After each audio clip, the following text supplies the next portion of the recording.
Okay, तो हम लोग डिस्कस करने जा रहे हैं INPHO 2012 का क्वेश्चन है। और नो डाउट एक अच्छा क्वेश्चन है जेई एडवांस एग्जाम के लिए।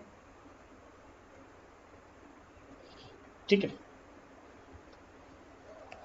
तो पेशेंस से सुनिएगा, क्वेश्चन रियल में अच्छा है। अगर जेई एडवांस में आपको अच्छी रैंक चाहिए तो आपको इस क्वेश्चन के थ्रू जाना पड़ेगा। अब वैसे भी एडवांस वाले क्वेश्चन और INPHO के क्वेश्चन अप्रॉक्सीमेट सेम होते हैं, थोड़ा बहुत डिफर, अदरवाइज सेम। तो अच्छी रैंक इंपॉर्टेंट है कि if you want to good rank then you should good through INPHO papers.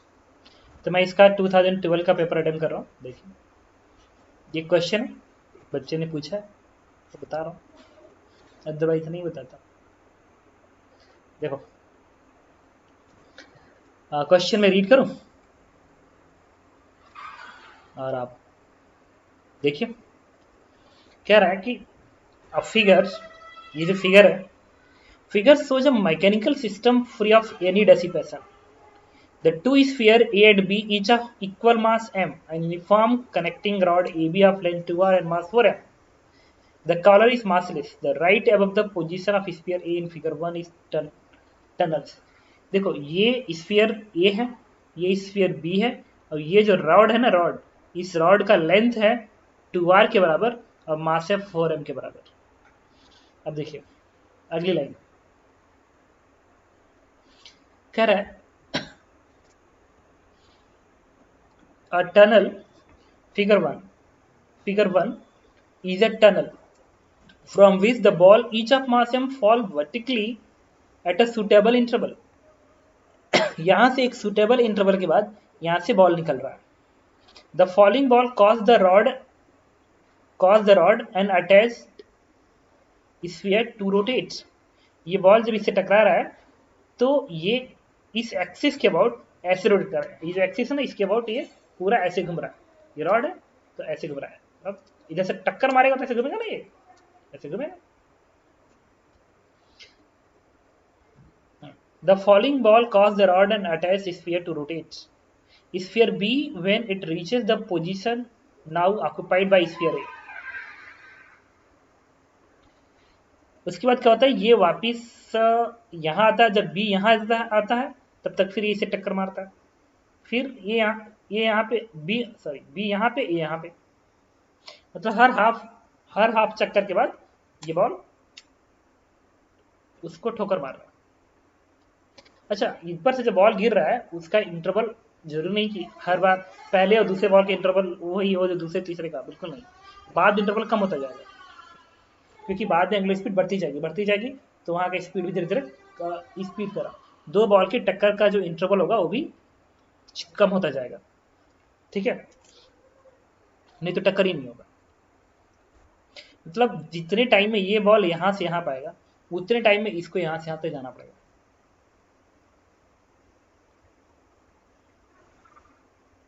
The falling ball caused the rod and attached sphere to rotate. Sphere B, when it reaches the position now occupied by sphere A, suffer a collision from the another ball and so on. Just before striking, the falling ball has velocity v, इसकी speed v है strike करने के पहले। All collision are elastic, मतलब कोई stick नहीं कर रहा है। And sphere as well as the falling ball can be considered to be point mass.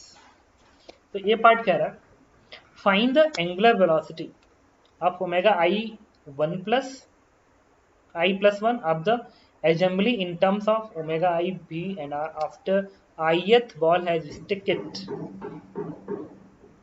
कह रहा है कि अब एक एक करके बॉल टकरा रहे हैं, तो जिस वक्त ith बॉल टकराने जा रहा है उस समय इस रॉड की एंगुलर वेलोसिटी ओमेगा I+1 है। उसके पहले फिर रिपीट कर रहा हूं, जिस वक्त ith बॉल इसे टकराने जा रहा है उस समय इस रॉड की एंगुलर वेलोसिटी ओमेगा I है। जब ith बॉल टकराने जा रहा है ith बॉल टकराने जा रहा है तो इसकी एंगुलर स्पीड ओमेगा I है। तो ith बॉल के टकराने के बाद इसकी एंगुलर स्पीड ओमेगा I+1 आ जाती है। तो बताइए ओमेगा I+1 इस ओमेगा I, भी और आर के टर्म में कितना होगा। चलिए एक बार फिर व्हाइट बोर्ड पे आएंगे और ये सारा याद रखेंगे। मास एम, रॉड का मास 4m, लेंथ 2r। ओके,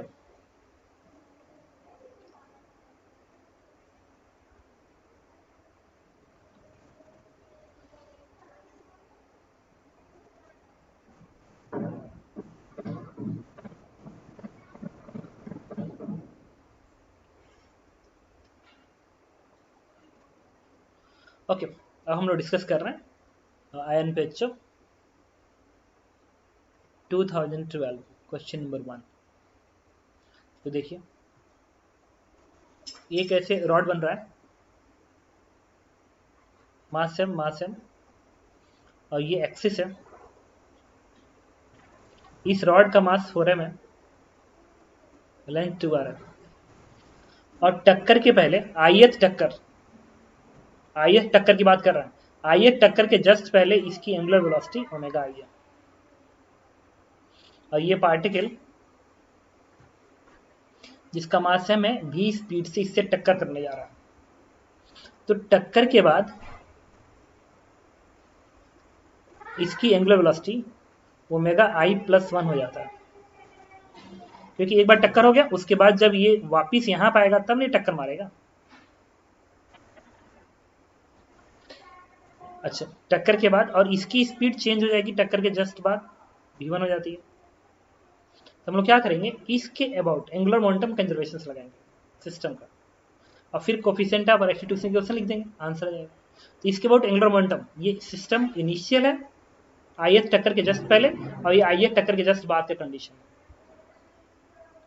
तो इसके अबाउट एंगुलर मोमेंटम कितना आएगा, इस पार्टिकल का एम वी इंटू आर, ये बनेगा, प्लस इस पूरे सिस्टम का एंगुलर मोमेंटम इस पॉइंट के about, this is I omega, और आई क्या बनेगा, इस पार्टिकल का moment of inertia M into R square, ये दूरी आर, और इसका भी वही, तो ट्वाइस, प्लस इस पूरे रॉड की मोमेंट से इस एक्सिस के about, that is M L square by 12, और एम कितना 4m है, 4m M L square by 12 net into omega I. तो इस पूरे सिस्टम का एंगुलर मोमेंटम इस पार्टिकल का लिख लिया इतना, और इस पूरे सिस्टम का नेट आई इंटू ओमेगा कर दिया, दिस इज इक्वल टू, यहाँ पे एंगुलर मोमेंटम इस पार्टिकल क्या बनेगा, M V one into small R, और इस पूरे सिस्टम का क्या बनेगा, फिर आई बनेगा 2m r square plus 4m into 2r का square upon 12 into omega I plus 1। अच्छा, इससे एक इक्वेशन निकाल लेते हैं इजीली, पहले इक्वेशन निकाल लेते हैं फिर देखेंगे। अच्छा, यहाँ से ना M M M M M cut जाएगा, नहीं आर का भी टर्म देखो ना सही से, तो आर का भी टर्म एक कैंसिल ही कर देगा, तो बनेगा भी प्लस, अच्छा बताओ यहाँ से बनेगा 4 3, ये 3 बन गया, तो 3 दूनी 6 4 10 बनेगा ना, तो ये 10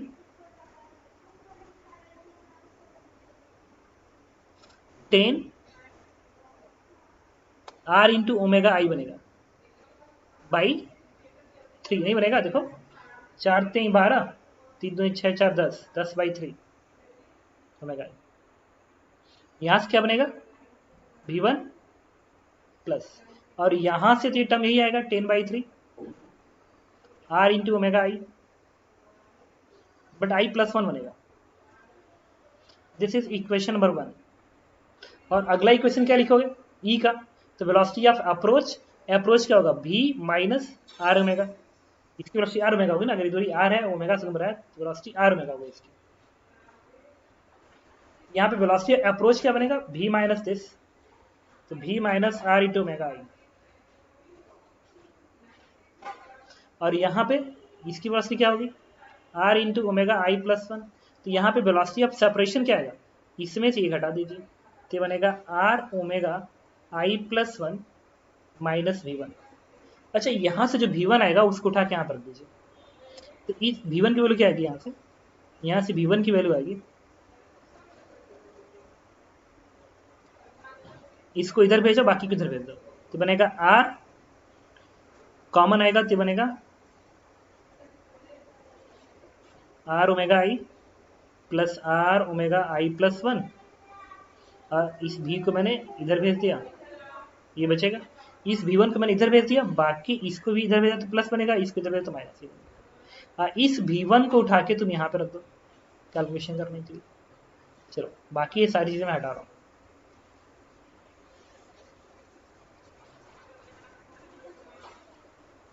इसे भी हटा दो कैलकुलेशन के लिए।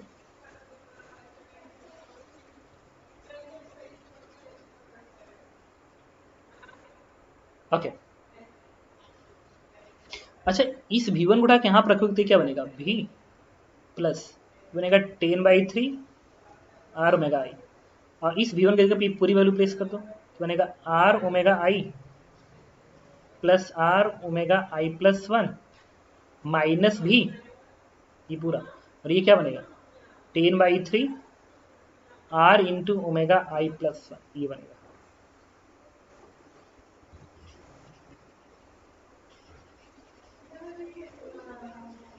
अब इन सबको हटा दो और एक कैलकुलेशन करते हैं, क्या रिलेशन बनेगा देखिए। ओके, ये इस v को इधर भेज दो तो बनेगा 2v, इसको इधर भेज दिया, और i प्लस 1 को यहाँ पर रखो, ठीक है, इसको इधर भेज दो, तो इसको इधर भेजोगे तो r ओमेगा आई तो बनेगा 3 में से 10 से 3 सब्ट्रैक्ट करो, बनेगा 7/3, this is r omega I is equal to, अच्छा इसको इसको ये 3 और ये 10 तो बनेगा 13/3 r ओमेगा आई प्लस 1, तो यहाँ से ओमेगा आई प्लस 1, अब इसको इससे डिवाइड करो, इससे पूरी क्वांटिटी से डिवाइड कर दो, तो ये 7/13 ओमेगा आई बनेगा, और ये टर्म यहाँ पे जाएगा तो बनेगा 6v/13 r, this is equation, this is answer of first part. मतलब आयत कोलिजन करने जाएगा तो उसके बाद की जो एंगुलर स्पीड आएगी वो इस रिलेशन को गवर्न करेगी विद द आयत कोलिजन के जस्ट पहले के एंगुलर स्पीड के साथ, इसको गवर्न करेगी। ओके, तो इस तरीके से मैंने आपको क्या बताया, ये पार्ट का आंसर बता दिया। अब मैं एक बार फिर मैं उस पेज पे लेके जाऊंगा, ठीक है, ताकि आपको दूसरा क्वेश्चन में समझा सकूं। ये फर्स्ट क्वेश्चन था, find the angular velocity omega I plus 1 of assembly in terms of ith ball has stuck it after. B part क्या कह रहा है देखिए इसका, तो ये रिलेशन तो मैंने निकाल लिया। बी पार्ट कह रहा है द रोटेटिंग असेंबली इवेंचुअली, अच्छा आंसर किसके टर्म में देना था, ओमेगा आई भी एंड आर, ठीक है। बी पार्ट क्या कह रहा है देखिए, the rotating assembly eventually assume constant angular velocity omega star, एक साथ बात कांस्टेंट एंगुलर वेलोसिटी कर ले रहा है, option omega star in terms of v and r by solving equation in part A.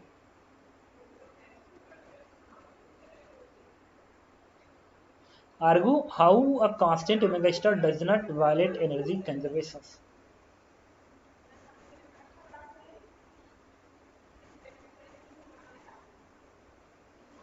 Okay, तो मुझे ये बताओ ये क्वेश्चन में क्या रहा है, ये लाइन अच्छे समझना, the rotating assembly eventually assume constant angular velocity में, अचानक से कांस्टेंट एंगुलर वेलोसिटी पे आ जा रहा है, इवेंचुअली क्या है कुछ नहीं, वो टक्कर मारता जाएगा, एक टाइम ऐसा आएगा जब, इस बॉल की स्पीड और इस बॉल की स्पीड एग्जैक्टली बराबर हो जाए, तो मुझे बताओ अगर इस बॉल की स्पीड एग्जैक्टली बराबर आ जाए तो क्या ये दोनों बॉल आपस में टकराएंगे, नहीं। तो जैसे ही ये बॉल वापिस यहाँ पे आए ये भी वहीं पे आ जाए, तो दोनों की स्पीड एग्जैक्टली सेम है ना, तो टक्कर नहीं होगा। टक्कर होने की जरूरी है कि इसकी स्पीड इससे क्या हो, ज्यादा हो, इसकी स्पीड इससे ज्यादा होगी तो वहां पे टक्कर मारेगा, अदरवाइज टक्कर नहीं होगी। ये सर्कल पे इससे घूमेगा,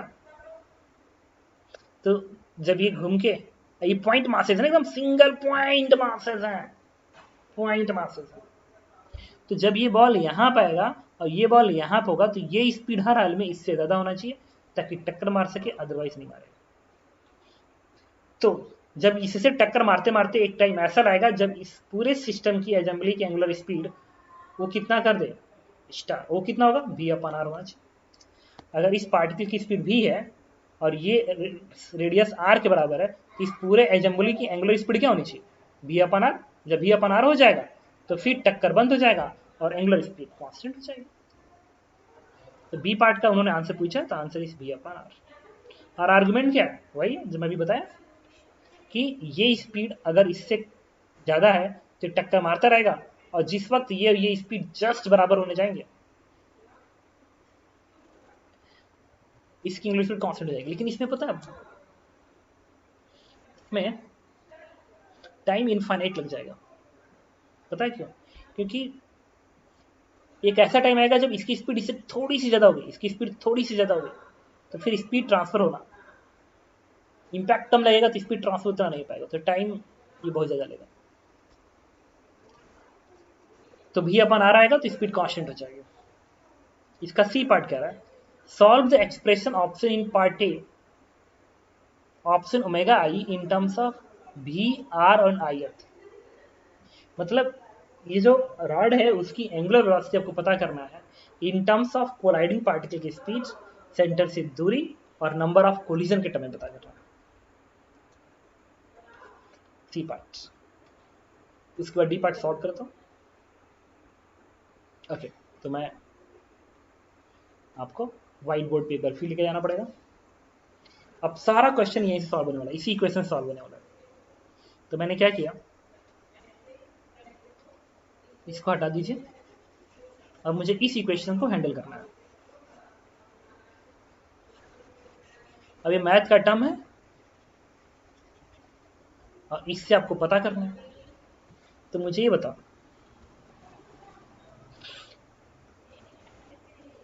अच्छा ये ओमेगा आई, अच्छा बता सकते हो ओमेगा आई को मैं क्या लिख सकता हूँ इसके टर्म ऐसे ही?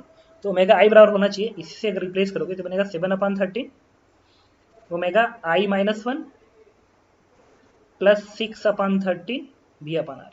देखो समझ गए? ये आई +1 है तो यहाँ आई दिखा रहा हो, जब यहाँ पे आई होगा तो क्या दिखाओगे, आई -1 दिखाओगे। अच्छा वैसे ही अगर मैं कहूँ कि ओमेगा आई -1 क्या बनेगा, फिर 7/13 ओमेगा आई -2 प्लस 6V/13। वैसे ही मैं कहूँ कि ओमेगा आई -2 क्या बचेगा, आई-2 तो ये बचेगा 7/13 ओमेगा आई -3 प्लस 6B/13R, ये बचेगा। अब इस इक्वेशंस में अब मैं एक एक करके इक्वेशन लिखने जा रहा हूँ। Omega I is equal to ये ना 7/13। अच्छा ओमेगा आई -1 के जगह पे क्या मैं ये पूरा इक्वेशन लिख सकता हूँ? हाँ लिख सकता हूँ। तो इसके जगह पे ये पूरा इक्वेशन उठा के यहाँ पे प्लेस कर दो, तो ये क्या बनेगा 7/13 ओमेगा आई -2 प्लस 6B/13R। मतलब इसके जगह पे मैंने इस वैल्यू को रखी है और फिर ये अलग है ना, तो इसको क्या लिखेंगे 6B/13R। अच्छा इससे क्या बन गया, omega I is equal to ये इससे मल्टीप्लाई करेंगे तो ये बनेगा 7/13 का whole square omega I -2 plus इसको यहाँ पे लेके जाओ और यहाँ पे कॉमन आ रहा है 6B/13R, यहाँ से भी निकलेगा तो 6B/13R कॉमन आएगा, तो मैं इसको लिख सकता हूँ 7/13 का पावर 1 प्लस 1 बनेगा। देखो ये मल्टीप्लाई हुआ तो स्क्वायर बना, इसको ऐसे रहने दिया और ये 6B/13 कॉमन निकाला तो 7/13 का पावर 1 और ये कॉमन तो प्लस 1 बनेगा। फिर आगे बढ़ते हैं। मुझे ये बताओ अगर मैं इस पूरी क्वेश्चन के ऊपर फिर यहाँ से हटा दूँ, अब इसी टर्म्स को मुझे आगे की ओर लगातार बढ़ाना है और चीज़ों को समझना है। तो मुझे ये बताओ क्या मैं आई -2 के जगह पे मैं इस वैल्यू को रख सकता हूँ? हाँ, इसको उठा के फिर यहाँ पर रखो। जब इसको उठा के तुम यहाँ पर रखोगे ना तो बनेगा 7/13 का whole square, this is 7/13 omega I -3 plus 6B/13R bracket बन, फिर ये क्या बन गया प्लस 6B/13R ब्रैकेट में 7/13 का पावर 1 प्लस 1। अब यहाँ से लिख सकता हूँ 7/13 का क्यूब, ये ओमेगा आई इक्वल टू ये इससे और ये बनेगा क्या ओमेगा आई -3 ये बनेगा, और यहाँ से 6B/13R कॉमन निकल रहा है तो 6B/13R को बाहर निकालोगे तो ये वाला स्क्वायर का टर्म यहाँ बचेगा 7/13 का स्क्वायर प्लस 6B/13 रहा तो ये वाला बचेगा 7/13 का पावर 1 प्लस 1 ऐसे। अब आपको ना यहाँ से एक सीरीज समझ में आती शुरू हो रही है, तुम देखना। ओमेगा आई बराबर, जब यहाँ पे आई माइनस 3 बच रहा है, तो देखो यहाँ पे 3 दिखा रहा है, ये 3 यहाँ 3 दिख रहा है, और यहाँ पे 3 बार यूज हो रहा है, 1 2 3, 3 बार यूज हो रहा है। यहाँ पे देखो 3 बार यूज हो रहा है, मतलब एक सीरीज बन रही है। जब यहाँ पे आई माइनस 4 लिखोगे, देखो इसमें देखो आई माइनस 2 लिखा हूँ, आई माइनस 2, तो आई माइनस 2 लिखा हूँ, यहाँ पे 2 दिख रहा है, 2 2, और यहाँ पे 2 बार 1 2, 2 बार, मतलब अब एक समझ में आने लगा क्या बनने वाला है। तो तुम मुझे बताओ, अगर आई के जगह पे अब इसके जगह पे मैं, अब ये टर्म 3 बार आ रहा है, यहाँ पे 3 है तो यहाँ पे 3 आ रहा है। अच्छा, इस आई की जगह पे अगर इस 3 की जगह पे मैं आई प्लेस कर दूं, रिपीट कर रहा हूं, ये कितने बार टर्म है, 3 टाइम्स टर्म से। इस 3 की जगह पे अगर मैं आई प्लेस कर दूं, आई प्लेस कर दूं, आई, तो यहां पे आई लग जाएगा, यहां पे ओमेगा नॉट बन जाएगा, और ये आई टाइम्स चलेगा, आई टाइम्स, ये 3 बार है ना, जब यहाँ 3 है तो 3 जगह पे आई प्लेस करो तो आई टर्म्स चलेगा। ये क्या बनेगा, omega I is equal to हो जाएगा 7/13 का power i, and omega i place किया ना, तो i minus i that is 0, plus 6b/13 are bracket में, ये आई टाइम्स चलेगा, तो ये 1 है, 7/13 का पावर 1 प्लस 7/13 का whole square plus up to dot dot 7/13 का पावर आई, ये चलेगा। और omega not is what, omega not is 0, omega not is what, omega not is 0, क्यों ओमेगा नॉट 0 है, ओमेगा नॉट है क्या, ओमेगा नॉट है कोलिजन के पहले की angular speed. What is omega I, omega आई है पहले कोलिजन की बाद की स्पीड। ओमेगा आई क्या है, ओमेगा आई की जगह पे 1 रखूं, आई की जगह पे 1 रखूं, कोई पूछे कि ओमेगा 1 बताइए क्या है, ये क्या है, तो ओमेगा 1 है कि पहले टक्कर के बाद की एंगुलर स्पीड। तो कोई पूछे कि ओमेगा नॉट क्या है, तो ओमेगा नॉट है जो 0 ऑर्डर, जो जब टक्कर नहीं हुआ है तब की एंगुलर स्पीड। तो जब पहला टक्कर हुआ ही नहीं है उस समय वो रॉड तो हॉरिजॉन्टल था, अगर रॉड हॉरिजॉन्टल था तो what will omega naught, it is 0, ये पूरी वैल्यू 0 बन गई। इसका मतलब अब हमारा जो एक्सप्रेशन बनने वाला है यहाँ पे देखिए, this is omega I is equals to 6b/13 are bracket में। अच्छा, ये आईएथ टर्म है, आईएथ टर्म, तो आईएथ एन टर्म जीपी का सम, एन टर्म जीपी का सम होता है 1 माइनस आर का power N divide by 1 minus R. तो 1 माइनस आर क्या है, कॉमन रेशियो 7/13 है, क्या लिखेंगे 7/13 का पावर एन, एन आई है, एन डिवाइड बाई 1 माइनस 7/13, तो देखिए ये बनेगा 6/13, तो ये पूरा टर्म इस 6/13 कट कर देगा।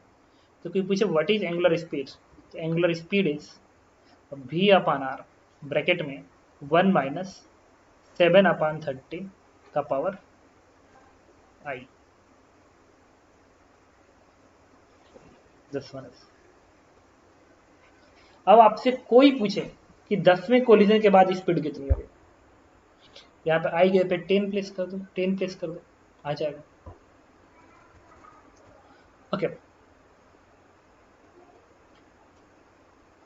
तो ये आपको आंसर मिल गया। तो अब इसमें एक चीज और मैं सोच रहा था,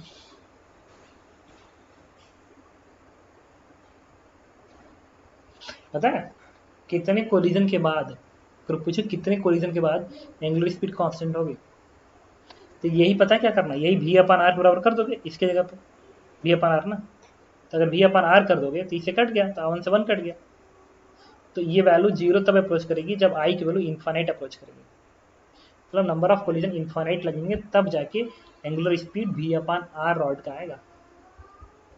तो मैं कॉमन सेंस समझ पा रहा था, क्योंकि बाद में क्या होगा कि एंगुलर स्पीड की जब वेलोसिटी का गैप बहुत कम होगा तो जो टक्कर होगा उसमें फोर्स बहुत कम लगेगा, तो वेलोसिटी ट्रांसफर होना बहुत कम ट्रांसफर होगा, तो उसमें इन्फानाइट टक्कर उसको लेना पड़ेगा, तब जाके इसकी वेलोसिटी, इस रॉड की इस एंड की वेलोसिटी उस पार्टिकल के बराबर हो जाएगी। ठीक है, ओके। इसके बाद क्वेश्चन में एक बार फिर मैं आपको शेयर कर रहा हूँ, देखिए ये है लास्ट क्वेश्चन इसका, बी। अच्छा ये बनेगा कितना, v अपान आर ब्रैकेट में 1 माइनस 7/13 पावर आई। कह रहा है कि in state the pair of sphere we have two pair of sphere as shown in the figure, what would be the new constant angular speed omega star of the assembly. कह रहा है कि इधर भी मास हो, इधर भी मास हो, इधर भी मास हो, इधर मास हो, तब इस एसेंबल की एंगुलर स्पीड कितनी होनी चाहिए ताकि वो कांस्टेंट हो। अरे तभी भी वही हो, चाहे यहां लगाओ तो, चाहे यहां लगाओ तो, चाहे इसमें 10-20 लगाओगे, जब इसकी स्पीड बराबर हो जाएगी तो टक्कर नहीं। तो जब इसकी स्पीड भी हो जाएगी और ये दूरी r है, चाहे ये कितना भी बढ़ा दो, पॉइंट साइजेस है ना, तो फिर एंगुलर स्पीड क्या होगी, star is v upon r। और एक और बात, इस स्पीड को अटेंड करने में कितना समय लगेगा उस एग्जाम्पल में, जो ये वाला एग्जाम्पल था, कौन सा, ये वाला था, कितना समय लगेगा, अगर ये तुम्हें जानना है तो मैं क्या करूंगा, ये जो बार है ना इसी को v अपान आर के बराबर कर दो ताकि आयत कोलिजन निकल जाए। तो v अपान आर से v अपान कट गया, ये क्या बन गया, 1 माइनस 7/13 का पावर आई इक्वल्स टू 1, तो 1 से 1 कट गया। इसका मतलब 7/13 का power I approaching 0 equal to 0। ये कब आएगा, जब आई अप्रोच इन्फानाइट करेगा, क्योंकि पूरी क्वांटिटी 1 से कम है, तो जब आई इन्फिनिटी अप्रोच करेगा तो पूरी वैल्यू 0 अप्रोच करेंगे, ये पूरी वैल्यू 0 अप्रोच करेगी। इसका मतलब नंबर ऑफ कोलिजन इनफाइनाइट होनी चाहिए। और जब दो बॉल है तो नंबर ऑफ कोलिजन इनफाइनाइट, दो कोलिजन तो टाइम तो लग रहा है ना इसको यहाँ तक पहुंचने में, यहाँ तक जाने में, यहाँ था फिर यहाँ तक होने में टाइम तो लग ही रहा है, टाइम तो लग ही रहा है, वो तो फाइनाइट टाइम है, इनफाइनाइट कोलिजन करना है और दो कोलिजन के होने में फाइनाइट टाइम लग रहा है, तो फिर कितना समय लगेगा, ऑफकोर्स इनफाइनाइट। तो इनफाइनाइट टाइम बाद जाके इसकी स्पीड क्या होगी, कांस्टेंट होगी, angular speed of the example. Okay, तो इस तरीके से हमने आपको इस क्वेश्चन को बताया। Okay, and thank you.